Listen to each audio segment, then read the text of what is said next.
In the small and peaceful American town of Maplewood, where kids rode their bikes down quiet streets and neighbors always waved hello, something unusual was about to happen, something that would change one boy's entire life. But before I tell you that part, let me ask you something. Have you ever wondered how much time is really worth? Imagine if you had a magic watch that held all the time in your life. Would you waste even one tiny second? Well, this is the story of a boy named Ethan Cooper, who almost wasted all his time. Until one surprising day taught him a lesson he would never forget. Ethan was 13, smart, but very lazy. While other kids in Maplewood helped their parents, played sports, or studied, Ethan spent his whole day wandering around town. Sometimes he kicked pebbles on the sidewalk. Sometimes he sat near the old fountain staring at the sky. And sometimes he just followed dogs for no reason at all.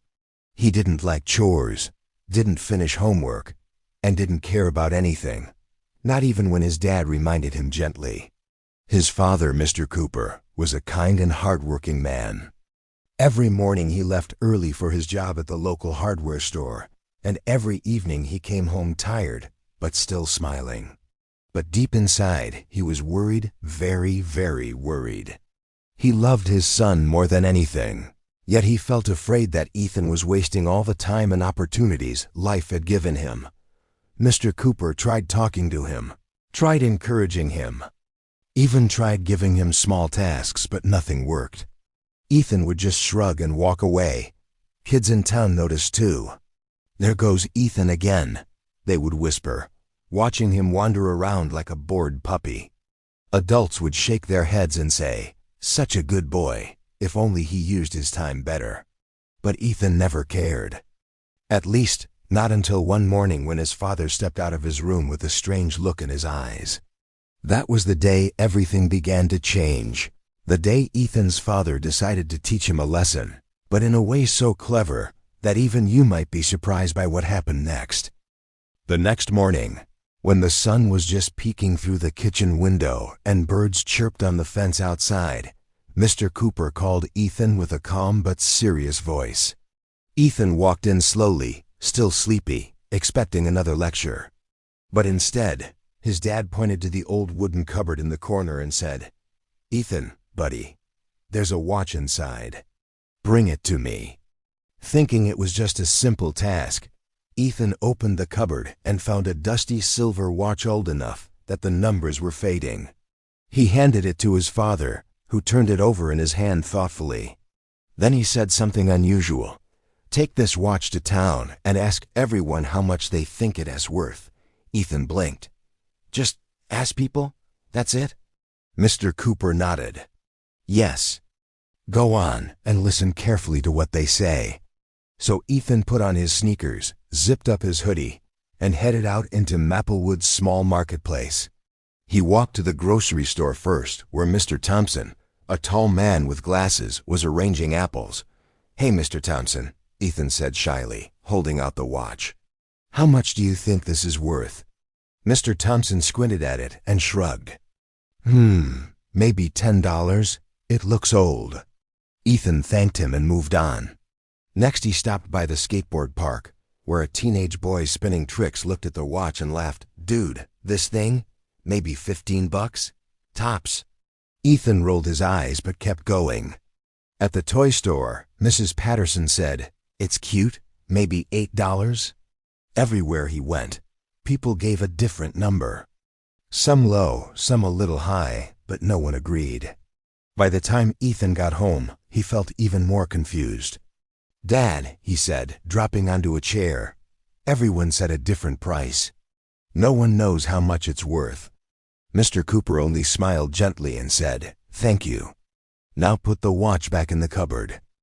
The next day, just when Ethan thought the task was done, his dad called him again. "Ethan, bring that watch once more." Ethan obeyed, wondering if they were going to sell it this time. But his father gave him an even stranger instruction. "Go back into town. But today, don't ask about the watch." Ethan frowned.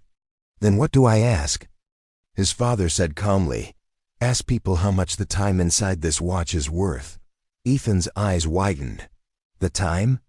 Inside the watch? Dad, that makes no sense. Mr. Cooper chuckled. I know it sounds strange, but trust me, just ask. Although confused, Ethan headed out again. As he approached the busy sidewalks, he took a deep breath and stopped the first person he saw, a lady carrying a bag of oranges. Excuse me, he mumbled. How much is the time inside this watch worth? The woman stared at him like he had asked whether the moon tasted like chocolate.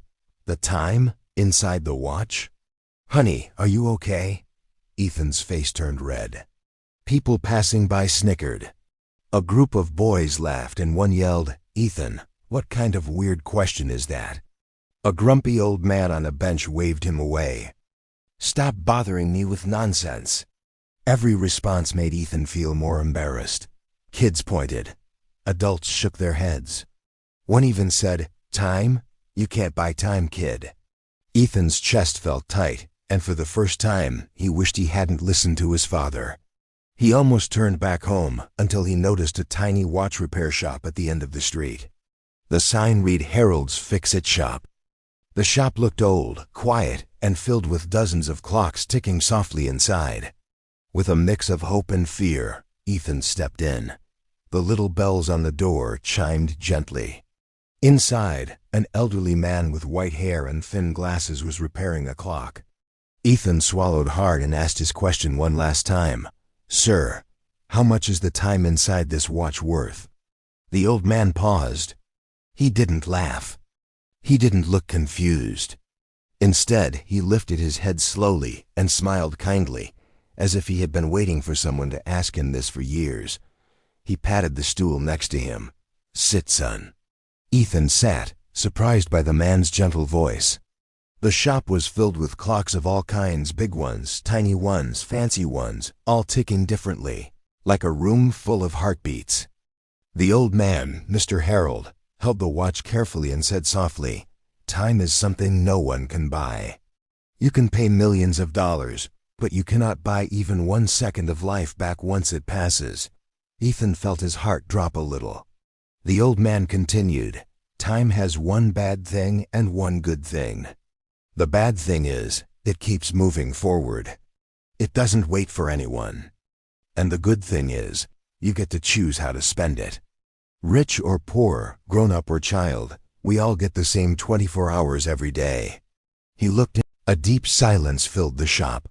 For the first time in his life, Ethan understood something important, not because someone scolded him, but because someone explained it with kindness. He felt a strange heaviness in his chest, like he had been sleeping for a long time and had finally woken up. Ethan thanked Mr. Harold and ran home, this time not wandering or wasting a second. He knew his life was about to change. Ethan burst through the front door, almost tripping over his own feet, his breath quick and his cheeks flushed. Mr. Cooper looked up from the kitchen table, surprised to see his son so full of energy for the first time in a long while. Ethan sat down and told him everything, every laugh, every strange look people gave him. And finally the wise words spoken by Mr. Harold in that tiny clock shop. As Ethan spoke, his father listened quietly, his eyes growing soft with pride. When the boy finished, Mr. Cooper gently placed his hand on Ethan's shoulder and said, Son, this was the lesson I wanted you to learn. You can replace almost anything in life, but you can never replace time. Something warm spread through Ethan's chest. He understood. Truly understood. And from that very day, little changes began to show, first small, then bigger and brighter. He woke up earlier, helped his dad with chores, did his homework without being reminded, and even started spending time learning new things. People in Maplewood noticed the difference. Is that really Ethan? They whispered with smiles as they saw him helping neighbors or reading at the park instead of wandering around. Ethan himself felt different too. He no longer felt bored or lost. Every day felt like a chance to do something meaningful. Sometimes he would pass by Harold's Fix-It shop, and the old man would wave with a proud, knowing smile. Ethan always waved back, remembering the sound of all those ticking clocks and the lesson they carried. And now, my friend, this lesson is for you too. Time is something everyone gets for free, yet it is the most precious thing we own. You can't touch it, you can't see it, and you can't buy more of it. Once a second is gone, it disappears forever. But you do have the power to choose how you spend the time you have. Every morning you wake up, you receive a brand new gift, 24 hours. You can waste them, or you can build your future with them. Ethan chose wisely, and his whole life changed. And just like him, anyone, even you, can choose to make every moment count.